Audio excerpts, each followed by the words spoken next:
Henri Doman, bienvenue dans l'œil de l'instant décisif. Bonjour,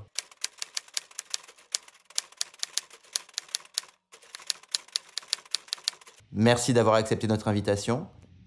merci. Alors je vous rappelle un petit peu le principe de notre rendez-vous.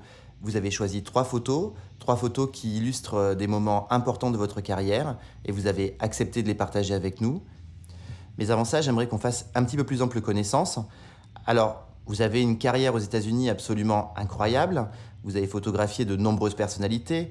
Vous avez photographié notamment Brigitte Bardot, Marilyn Monroe, Vittorio Gassman, Judy Garland, Elvis Presley. Enfin, la liste serait trop longue, mais parmi toutes ces personnalités, il y en a deux qui ont retenu plus particulièrement mon attention, ce sont les Kennedy. Alors les Kennedy, vous avez commencé à les suivre au moment de la campagne contre Nixon, et ce, pratiquement jusqu'à la mort du président. Est-ce qu'il y a un moment particulier que vous retenez de cette période à leur contact? Oui, bien sûr. J'ai commencé à photographier John Kennedy en 1960 pendant la campagne électorale contre Nixon. Et c'était intéressant, j'allais d'un côté et de l'autre, dépendant du jour, et je voyais les équipes derrière chaque candidat. Le jour de l'élection, nous étions arrivés dans une grande caserne à Hyannisport, dans le Massachusetts, pour attendre le discours de John Kennedy. Et nous pensions qu'il avait gagné. Et ça n'était pas du tout le cas, puisque nous sommes restés là toute la nuit. Et pendant la nuit, j'ai pris une photo d'une journaliste du Boston Globe qui met son journal de Kennedy a gagné. C'était le premier journal des États-Unis qui annonçait la victoire, malgré, Oui, on n'en était pas vraiment sûr. malgré les voix très... Il y a très peu de différence entre Nixon et Kennedy. Donc j'ai suivi John F. Kennedy pendant la campagne et c'était intéressant de voir le contraste entre les deux équipes derrière les candidats. Et ça, c'est très important. Donc, pour le genre de reportage que je faisais, c'était très important de comprendre ce qui se passait dans leur tête, de façon à ce que je puisse raconter une histoire un peu différente des 100 autres photographes qui sont en train de courir après les deux candidats. Donc, c'est un procédé assez difficile et je passe beaucoup de temps justement à parler et je suis devenu assez familier avec John Kennedy et il avait une mémoire incroyable. Il pouvait dire « Henri, Henri, vas-y, alors fais la photo ». Donc, il se souvenait des noms de chaque journaliste, c'est incroyable. J'ai fait des photos intéressantes lors de la parade sur Broadway, à Wall Street, où il y a une photo, par exemple, de lui et Jackie dans une voiture décapotable, où leurs deux mains sont en l'air et à peu près au même niveau, géométriquement à peu près Oui. identique. Sa personnalité qui l'approchait du peuple et les gens adoraient ça. Il prenait des bains de peuple tout le temps et ça faisait des photos incroyables puisque on était pris dans le bain de foule et ça permet de faire des photos incroyables, des mains et toutes sortes de choses. Donc, j'ai pu prendre beaucoup de photos qui sont devenues éventuellement historiques. Je ne savais pas sur le moment que j'étais en train de raconter l'histoire de l'Amérique.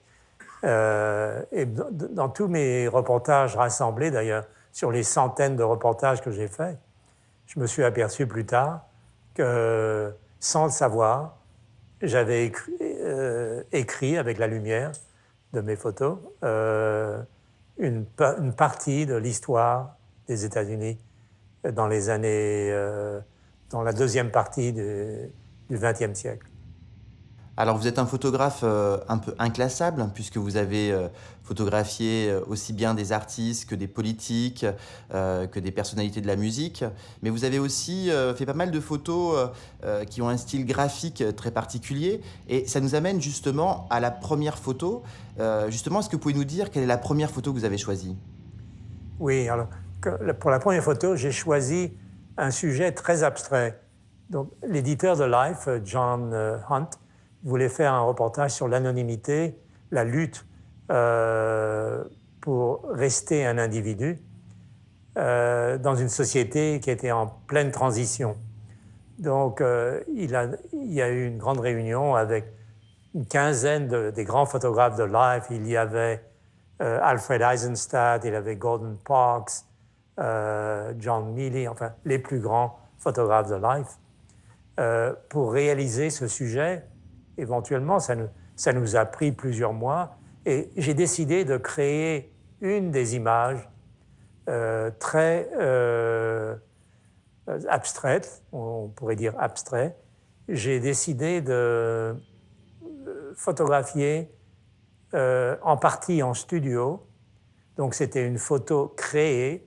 Donc j'ai photographié un des buildings sur Park Avenue à New York, Oui. où les fenêtres étaient des centaines de fenêtres identiques. Et j'ai superimposé cette image avec des silhouettes de modèles qui couraient dans différentes positions, ainsi que j'ai construit des grandes flèches, une rouge et une verte, pour indiquer la direction de chacun. Et j'ai rassemblé les trois pour en faire un sandwich. Et à ce moment-là, il n'y avait pas de Photoshop pour mettre ces photos ensemble. Donc, ça a été fait mécaniquement. Beaucoup plus compliqué dans les années 60 que ça l'est maintenant en Photoshop. Vous étiez vraiment un précurseur. Alors justement, pour continuer dans cette direction, quelle est la seconde photo que vous avez choisie pour nous? Oui, la deuxième photo, c'est Marshall McLuhan. Marshall McLuhan était un professeur à l'Université de Toronto qui avait écrit plusieurs livres. Understanding Media, The Global Village, le village global, The Gutenberg Galaxy, enfin, plusieurs livres sur les médias. Et donc, je l'ai photographié avec sa famille, chez lui. J'ai passé une semaine et demie avec lui et sa famille. Et ce dont il parlait dans tous ses bouquins, c'était des livres très universitaires, très abstraits. Et donc, comment illustrer ce dont il parlait. Donc, j'ai choisi le livre qui dit Understanding Media, c'est-à-dire la compréhension des médias. Et j'ai décidé d'assembler une douzaine de postes de télévision, les uns au-dessus des autres. Et ça a été créé simultanément avec ma caméra et une caméra vidéo, très proches l'une de l'autre. Oui, parce que votre objectif, il devait justement être très proche de celui de la caméra qui est en Il se train de... devait être ainsi parce qu'autrement, je n'ai pas l'effet miroir Oui. Qui répète les images en multiples images.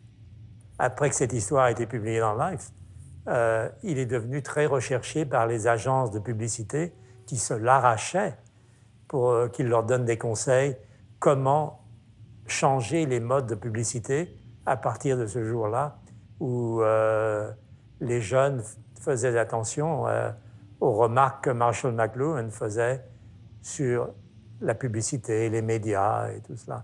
Donc ça a vraiment changé les conditions d'opération de toute la presse, le cinéma, et enfin tout ce qui concerne les médias. Alors pour finir, quelle est la troisième photo que vous avez choisie pour nous? Ah, c'est la photo de Jackie qui marche sur le Pennsylvania Avenue. C'est le cortège de l'enterrement de JFK, un très sombre week-end où toute l'Amérique était triste, et inclus nous, la presse. Et j'avais toutes les autorisations de marcher avec le cortège. Et il y a eu un moment où je me suis arraché et me suis précipité dans le centre et j'ai cliqué 2 fois sur mon Leica, 2 images, une était bonne, c'était Jackie avec la famille Kennedy, Jackie avec la voile, la mantille noire, très triste, qui marchait avec les frères Kennedy. Et c'est devenu une double page parmi le numéro spécial de Life. Je crois que je devais avoir 5 ou 6 pages dans ce numéro spécial de Life. Je voulais dire qu'un collègue de Life, John Mealy, m'avait dit une fois, quand on fabrique 10 grandes images dans sa carrière, on a réussi. Donc, c'était ce que m'a dit John Mealy, un de mes collègues à Life. Oui. Et il a raison.